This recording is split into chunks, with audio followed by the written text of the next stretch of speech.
sweet, sweet, sweet.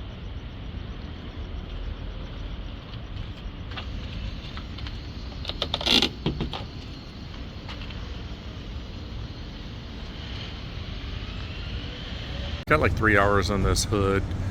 That's all the customer could afford. I could definitely put more time into this. The access was really horrible. Most of this was glue pulled. I was able to get some stand aligner tools in there. That was my best shot, and I'll show you end results. But anyway, when you look at this, I had everything out with the kitchen sink. Lots of glue pulls, but as you can see, looks good. Perfect? No. But at the end of the day, you got these big scratches, so they're going to see that.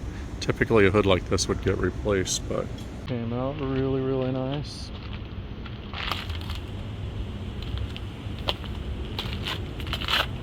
Anyway, got anything similar? Need it cleaned up, not looking for perfect, just trying to take the bling out of the ding or dent? Give us a call.